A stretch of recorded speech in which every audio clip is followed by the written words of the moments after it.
Hello friends, welcome to the future academy में आपका बहुत बहुत स्वागत है। मैं आपका दोस्त एंड होस्ट मिस्टर मानसो इस प्लेटफॉर्म पे आपका बहुत बहुत स्वागत करता हूं। आज हम लोग अर्थमेटिक के सीरीज को आगे बढ़ाते हुए एनसीईआरटी चैप्टर 5 के फर्स्ट लेसन का क्वेश्चन नंबर सेकंड पहला सवाल आपको समझा दिया गया है बहुत अच्छे से। अगर नहीं देखे हैं तो उसको जाके देखिए और उसको समझिए, फिर हम क्वेश्चन नंबर 2 में इसमें सॉल्व करेंगे। तो क्वेश्चन नंबर 2 है बाबू कि राइट फर्स्ट 4 टर्म। तो राइट फर्स्ट 4 टर्म मतलब पहला 4 टर्म, जिसमें से A1, A2, A3 और A4 फाइंड करना है। यदि when the first term and the common difference are given as follows, जिसमें से पहला टर्म और आपका कॉमन डिफरेंस दे दिया गया है, तो आपको फर्स्ट 4 टर्म आपको फाइंड करने हैं। तो सबसे पहले पहला टर्म तो बाबू ये हो गया आपका फर्स्ट टर्म में तो आपका यही हो गया A1 इक्वल टू हो जाएगा आपका 10। अगर हमको A2 निकालना है, इसमें D जोड़ देंगे A1 प्लस D, तो ये हो जाएगा आपका 10 प्लस 10 इक्वल टू हो जाएगा 20। फिर अगर हम next third term A3 equal to निकालना चाहेंगे तो A2 में फिर D जोड़ देंगे या फिर A1 में 2D जोड़ देंगे। जैसे फर्स्ट टर्म में तो 2D, क्योंकि एक बार A1 में D जुटा, फिर इसका नेक्स्ट टर्म निकालने D जोड़ेंगे तो यहाँ 1 और 2 कितना हो जाएगा 3 टर्म, इसलिए यहाँ पे A1 लेंगे तो यहाँ 2D रखेंगे, यहाँ पर अगर A2 लेंगे तो यहाँ पे D रखेंगे। दोनों में पुट करेंगे तो आपका वैल्यू है, कोई भी पुट कीजिए आंसर सेम आएगा। तो यहाँ A2 का वैल्यू यहाँ पे 20 आ चुका है, तो 20 में अगर D जोड़ देंगे तो ये हो जाएगा आपका 30। और A1 अगर A1 में कितना है 10, तो 10 प्लस 2 इंटू D का मान 10 है, तो इसको सॉल्व करेंगे तो 10 प्लस 10 इंटू 2 20, तो इसमें भी आपका हो गया 30। यहाँ भी 30, यहाँ भी 30, दोनों में से कोई भी आप यूज कीजिए, आंसर तो आपका सेम आएगा। चलिए क्वेश्चन बोलते हैं इसका नेक्स्ट टर्म A4 पे। तो A4 पे सिर्फ A3 प्लस D, फिर A3 में D जोड़ेंगे तो A4 निकलेगा। इसके जगह पर आप A1 प्लस 3D लिख सकते हैं। अगर A2 ले रहे हैं तो A2 प्लस 2D लिख सकते हैं। अगर आपको A1 लेना है तो 3D लिखिएगा, A2 लेना है तो 2D लिखिएगा और A3 लेना है तो D लिखिएगा। तीनों में से कोई भी वैल्यू पुट करेंगे हमारा A4 आएगा। तो हम तीनों में से कोई भी एक पुट करके दिखा देते हैं। चलिए इसमें पुट करते हैं। A3 का वैल्यू यहाँ पे 30 आ गया, 30 प्लस 10 इक्वल टू 40। इस तरह अगर इसमें भी पुट करते हैं, एक सवाल देता है नेक्स्ट आगे बनाएंगे, लेकिन यहाँ समझा देते हैं आपको। A1 हो गया 10, तो 10 का 10 प्लस 3 इंटू D, तो 3 into 10 equal to 10 plus 30 equal to हो जाएगा आपका 40। तो यहाँ पे A2 प्लस 2D लेंगे तो A2 का वैल्यू कितना आया है 20, तो 20 प्लस 2D, तो T इंटू 2 इंटू 10 तो इक्वल टू हो जाएगा 20 प्लस 20, तो यह जाएगा आपका 40। इसलिए AP बराबर क्या हो जाएगा, first term A1, A2, A3 और A का वैल्यू क्या हो जाएगा A4 का, तो A1 का वैल्यू 10, आपका A2 का वैल्यू यहाँ से हो गया 20, A3 का हो गया 30 और A4 का हो गया 40। इस तरह ये आगे बढ़ते जाएगा। लेकिन सबसे पहले हमको पूछा था फर्स्ट 4 टर्म, तो आपका A1, A2, A3, A4 हमारा फाइंड हो चुके हैं। चलते इसके क्वेश्चन नंबर 2 पे। इसी का क्वेश्चन नंबर 2 बनाते हैं। तो इसका जो क्वेश्चन नंबर 2 है, यहाँ पे देखिए बाबू A इक्वल टू 2 दिया हुआ है, D इक्वल टू 0। तो नेक्स्ट टर्म में D ऐड करते हुए जाएंगे, इसका नेक्स्ट टर्म निकलते चला जाएगा। तो चलिए शुरुआत करते हैं। A1 इक्वल टू, तो यहाँ पे बाबू -2 दे दिया है। A2 निकालेंगे तो A1 प्लस उसमें D जोड़ देंगे, तो A1 का मान हो गया -2 और D का मान यहाँ से 0। तो 0 किसी में ऐड होता है तो वो सेम डिजिट उतर जाता है, दैट मीन्स इसका A2 हो जाएगा -2। फिर अगर A3 निकालेंगे थर्ड टर्म, फिर A2 में D जोड़ देंगे, D हमेशा ऐड करते हुए आगे बढ़ेगा, तो A2 का मान फिर से -2 प्लस D का मान 0, तो ये हो जाएगा आपका फिर से -2। तो A4 का मान क्या हो जाएगा, तो A3 प्लस D, सिर्फ D ऐड करते आगे बढ़ते जाएंगे, तो A3 का मान यहाँ से -2 और D का मान 0, इस तरह हो जाएगा -2। इसलिए AP इक्वल टू क्या हो जाएगा फर्स्ट 4 टर्म, तो A1, A2, A3 और A4 इक्वल टू A1 का मान -2, A2 का भी -2, A3 का -2 और A4 का -2। ये हमारा फर्स्ट 4 टर्म होते हैं जो AP में सारे सेम है, दैट मीन्स D 0 है, इसलिए कितना भी 0 जोड़ते जाएं वही डिजिट सेम आ गया। इस तरह ये हमारा AP में, क्योंकि हर एक अगला टर्म के माइनस करेंगे पिछला टर्म का वैल्यू सेम है, that means common difference same है, चाहे वो 0 ही क्यों ना हो, वो हमारा AP में कहलाएगा। इस तरह ये क्वेश्चन के 4 फर्स्ट टर्म -2 -2 -2 और -2 होंगे। चलते हैं इसका क्वेश्चन नंबर 2 का क्वेश्चन नंबर 3 पे। ये रहा बाबू आपका क्वेश्चन नंबर 3। यहाँ पे क्या करना है, यहाँ पे बाबू हो गया क्वेश्चन नंबर 3 में फर्स्ट टर्म बाबू यहाँ पे हो गया 4। आप लोग उम्मीद कर रहे हैं समझ रहे हैं, ध्यान से समझिएगा बाबू। A हो गया आपका 4 और यहाँ से D कॉमन डिफरेंस D -3 है, तो नेक्स्ट जब A2 निकालेंगे तो A प्लस D मतलब A1 प्लस D, तो A1 का वैल्यू हो गया 4 और D का वैल्यू हो गया -3। इस तरह यहाँ से 4 और प्लस माइनस -3 ये हो जाएगा आपका 1। नेक्स्ट अगर हम A2 निकालते हैं A3 इक्वल टू हो जाएगा A2 प्लस D, तो A2 प्लस D, तो A2 का वैल्यू यहाँ से लेंगे हम लोग 1 और प्लस करेंगे D का वैल्यू हो गया -3, तो ये सॉल्व करेंगे तो 1 प्लस माइनस -3 ये हो गया आपका -2। नेक्स्ट हम अगर A4 निकालेंगे तो A4 का वैल्यू हो जाएगा A3 प्लस D, फिर हो जाएगा A3 का वैल्यू यहाँ से -2 प्लस करेंगे D का वैल्यू तो -3। इस तरह ये हो जाएगा -2 प्लस माइनस -3 इक्वल टू हो जाएगा यहाँ पे -5।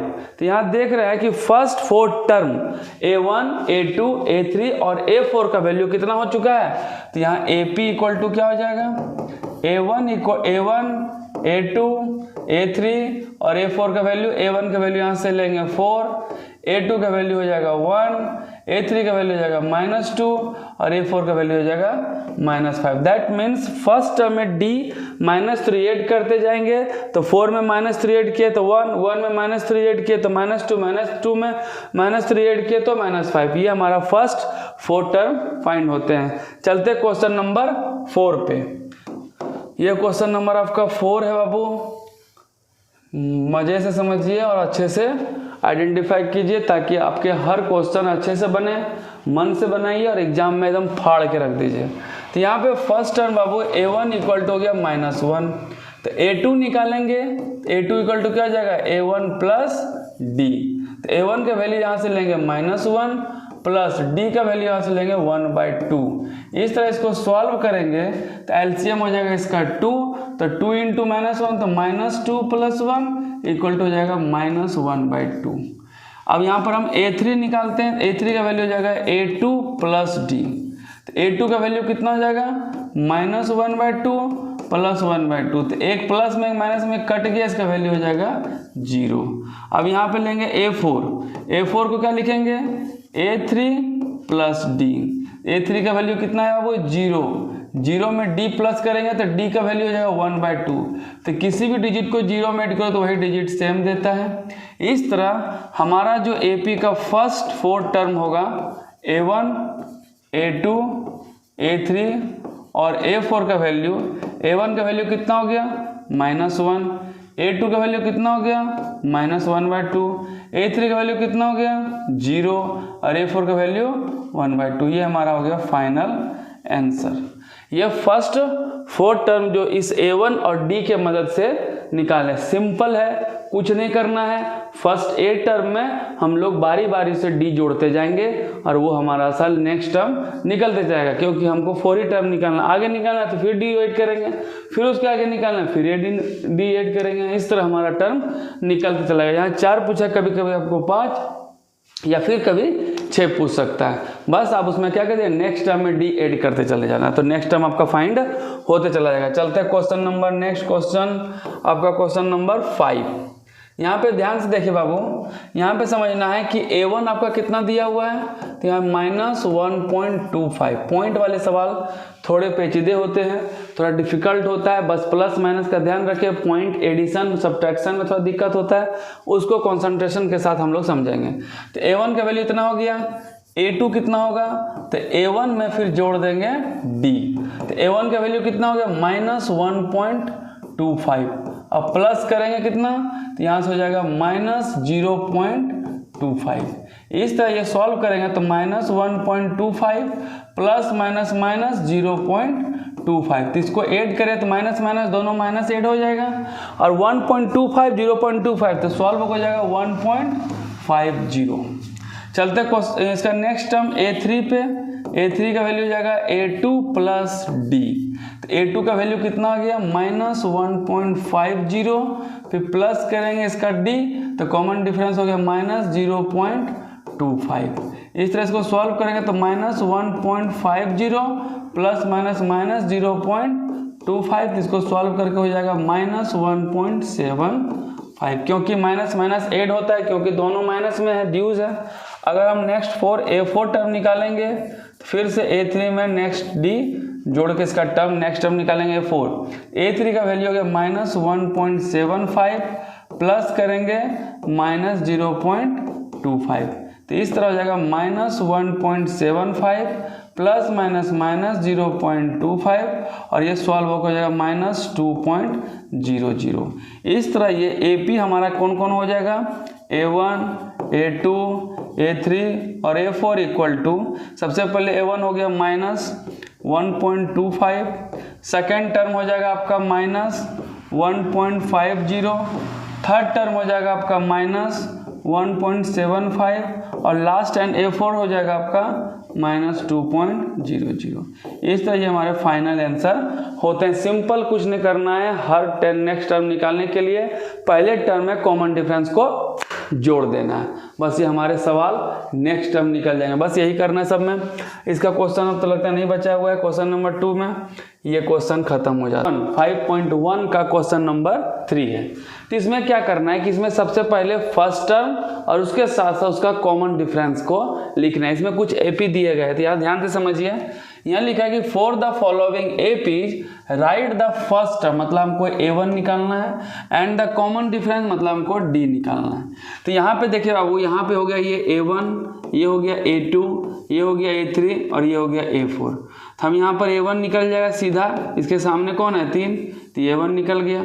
हमको कॉमन डिफरेंस निकालना है D1 या कोई भी D निकालना है CD, कॉमन डिफरेंस CD निकालना है, तो किसी भी अगला टर्म में पिछला टर्म माइनस कर देंगे तो हमको वो कॉमन डिफरेंस दे देगा। तो सबसे पहले हम आगे क्यों जाए, यहीं घटा देते हैं, तब माइनस कर देंगे A2 माइनस A1, इसके जगह पे आप A3 माइनस A2 भी कर सकते हैं, यहाँ पे A4 माइनस A3 भी कर सकते हैं। सारे में कॉमन डिफरेंस क्या होंगे, सेम होंगे। क्यों, क्योंकि ये सारा सीरीज AP में है। तो चलिए शुरुआत करते हैं। तो A2 कितना दिया हुआ है 1 माइनस A1 है बाबू 3, इस तरह 1 माइनस 3 कितना हो गया -2। तो इस तरह इस क्वेश्चन में फर्स्ट टर्म आपका हो गया A1 इक्वल टू 3, और सेकेंड जो कॉमन डिफरेंस हो गया A2 माइनस A1 करने पर आपका वैल्यू हो गया -2। चलते इसका क्वेश्चन नंबर 2, 3 का क्वेश्चन नंबर 2 पे, ये आपका क्वेश्चन नंबर 2 है। इसमें भी आपको फर्स्ट टर्म और कॉमन डिफरेंस निकालना है। तो ये बाबू क्या हो गया A1, ये आपका हो गया A2, ये हो गया आपका A3 और ये हो गया आपका A4। तो सबसे पहले हमको A1 निकालना है फर्स्ट टर्म, तो फर्स्ट टर्म कितना हो गया -5। फिर हमको कॉमन डिफरेंस निकालना है, तो कॉमन डिफरेंस में कोई भी अगला टर्म में पिछला टर्म माइनस करेंगे तो वैल्यू दे देगा। तो हम क्या करेंगे A2 में माइनस कर देंगे A1, तो A2 का वैल्यू कितना है -1। फिर यह माइनस करना है A1 का वैल्यू -5, तो -5 को ब्रैकेट में रखेंगे। यहाँ पे माइनस का बहुत बड़ा रोल होता है। यहाँ पे -1 है इसका A2 का, फिर माइनस फार्मूला का, फिर A1 की जगह -5 है उसको ब्रैकेट में रखेंगे। फिर पहले साइन चेंज करेंगे, माइनस इंटू माइनस तो हो जाएगा +5, तो +5 में -1 जाएगा तो कितना बचेगा 4। इस तरह आपका फर्स्ट टर्म हो गया -5 एंड कॉमन डिफरेंस कितना हो गया 4। चलते इसका क्वेश्चन नंबर 3 पे, जो ये क्वेश्चन नंबर आपका ये 3 है। अब वो यहाँ पे देख रहे हैं कि यहाँ पे ये हो गया आपका A1, ये हो गया आपका A2, ये हो गया आपका A3 और ये हो गया आपका A4। इस तरह सबसे फर्स्ट टर्म जो होगा A1, फर्स्ट टर्म कितना हो जाएगा 1/3। सेम उसी तरह पिछला क्वेश्चन की तरह कॉमन डिफरेंस निकालने के लिए किसी अगला टर्म में पिछला टर्म माइनस करेंगे तो वो कॉमन डिफरेंस देगा। इसलिए हम क्या करेंगे A2 माइनस A1, इसके जगह पर आप A3 माइनस A2 भी लिख सकते हैं, A4 माइनस A3 भी लिख सकते हैं। तो हम सिंपली A2 माइनस A1 करें तो A2 की जगह पर हो गया 5/3, माइनस करेंगे A1 में 1/3। इस तरह इसका सबसे पहले एलसीएम लेंगे 3, 3 1 जा 3 तो 1 5 जा 5, 3 1 जा 3 तो 1 × 1 1, तो यहाँ 5 में 1 गया तो 4/3। इस तरफ फर्स्ट टर्म इसके निकलते हैं 1/3 एंड इसका कॉमन डिफरेंस कितना हो जाएगा 4/3। चलते हैं क्वेश्चन नंबर 4 पे। ये रहा आपका क्वेश्चन नंबर 4। भाई साहब इधर आइए, ये क्वेश्चन नंबर 4 समझ में आ रहा है बच्चा? थोड़ा ध्यान देंगे, बहुत इजी सवाल है। इसके बाद क्वेश्चन नंबर चैप्टर 5.2 में हालत ख़राब होगा, लेकिन आपको हालत को ख़राब नहीं होने देंगे। इतना मज़े से समझेंगे ताकि हर एक क्वेश्चन को डिस्कस करेंगे, बारीकी से डिस्कस करेंगे, हर एक पॉइंट को डिस्कस करेंगे। बस आप बने रहिए, हम आपके मैथ को इतना तगड़ा करेंगे जितना आप सोच भी नहीं सकते हैं, इमेजिनेशन करने से कर सकते हैं। एकदम देते के साथ वो सारे सवाल कंप्लीट होंगे आपके। चलिए क्वेश्चन नंबर 4 में ये हो गया आपका A1, ये हो गया आपका A2, ये हो गया A3 और ये हो गया आपका A4। लेकिन हमको फर्स्ट टर्म, तो ये आपका फर्स्ट टर्म है, तो first term A1 equal to कितना हो जाएगा 0.6।